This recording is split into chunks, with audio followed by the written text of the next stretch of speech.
Hello everyone, আজ আবার অনেক দিন পর ভিডিও নিয়ে আসছি। আজকে আমি ক্লাস 9-এর একটা টপিক ডিসকাস করব, যেটা হচ্ছে এক্সপ্যানশন। তার আগে কতগুলো ফর্মুলা আমি বলে দিই, সেটা তোমরা নোট ডাউন করে নেবে। আমি পোস্টও করে দেবো। জাস্ট ফর্মুলাগুলো একবার দেখে নাও, ইম্পর্টেন্ট ফর্মুলাসগুলো তোমরা একটু নোট ডাউন করে নাও।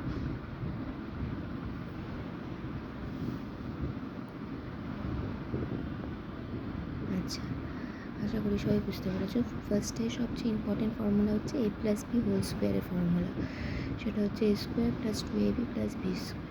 তো এই ফর্মুলাটা কীভাবে আসছে, যদি আমরা a প্লাস বি হোল স্কোয়ারকে দুবার মাল্টিপ্লাই করি, তার মানে দেখো তাহলে a প্লাস বি হোল স্কোয়ারকে দুবার মাল্টিপ্লাই করলে কী আসবে, a plus B into a plus B.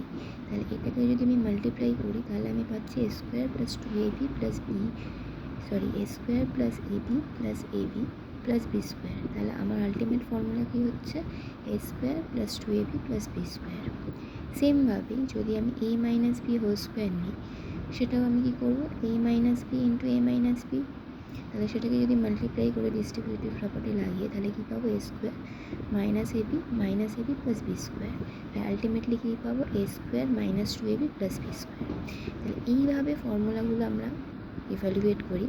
দুটো ফর্মুলা দিয়ে আমি কিছু সামস লিখছি। ফার্স্ট সামটা হচ্ছে যে you have to expand this expression 2x plus 7y whole square without multiplication. You have to apply the formula. So which formula you have to apply? তাহলে আমরা কি ফর্মুলা অ্যাপ্লাই করবো, যেহেতু 2x plus 7y whole square রয়েছে, তাহলে 2xকে আমি কী ধরে নেবো, a, আর 7yকে কী ধরে নেবো, b। তাহলে আমি এই ফর্মুলাটা ইজিলি অ্যাপ্লাই করতে পারবো যে a প্লাস বি হোল স্কোয়ারের ফর্মুলা, সেটা কি a square plus 2ab plus B square. তাহলে আমি কি পাচ্ছি, তাহলে a যদি এটা হয় তাহলে 2x whole square plus 2ab, 2 into a মানে হচ্ছে 2x ইন্টু b মানে হচ্ছে 7y প্লাস 7y এর হোল স্কোয়ার। এই ফর্মুলাটা ইউজ করছি, দেখতেই পাচ্ছ। তাহলে এবার এটা ক্যালকুলেশন করলে কী হবে, 4x square plus 2 into 7 that means 28, আর xy মানে হচ্ছে xy plus 7y whole square মানে হচ্ছে 49y স্কোয়ার। ওকে, নাও নেক্সট সামে চলে আসছি। নেক্সট সাম কী আছে, 3x square y plus 5z whole square. তাহলে এখানে প্লাস সাইন রয়েছে, তাহলে এটা আমি a ধরে নেব আর এটা আমি b ধরে নেব।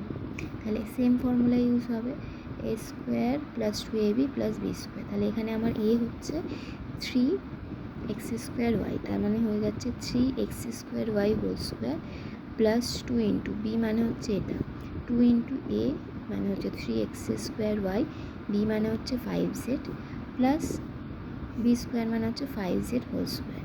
তাহলে এটা যদি ক্যালকুলেট করি কী হবে, 9x to the power 4 y square plus এটা ক্যালকুলেশন করলে আসবে 30x square yz plus 25z square. Okay, আচ্ছা, তারপরে আমি পরের সামটায় যাচ্ছি। পরের সামটা হচ্ছে যে 3x মাইনাস 1/2x এর হোল স্কোয়ার। তাহলে এটার জন্য কোন ফর্মুলা ইউজ হবে, দেখে নিই।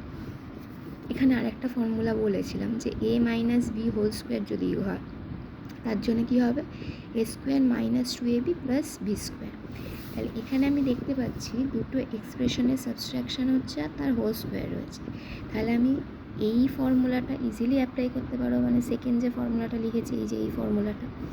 তাহলে আমি 3a ধরে নেব a আর 1/2xটা ধরে নেব b। তাহলে 3 কী হবে ফর্মুলা, 3x এর whole square minus 2 into a মানে হচ্ছে 3x ইন্টু b মানে হচ্ছে 1/2x plus B square, b মানে হচ্ছে 1/2x এর হোল স্কোয়ার হলো। তাহলে এটা ক্যালকুলেট করবো যে 9x স্কোয়ার মাইনাস এটা ক্যালকুলেশন x ক্যান্সেল আউট হয়ে যাবে, 2 ক্যান্সেল আউট হবে, তাহলে মাইনাস 3 প্লাস 1/2x এর হোল স্কোয়ার মানে হচ্ছে 1/4x এর হোল স্কোয়ার। আচ্ছা, আশা করি বুঝে গেছো এতটা।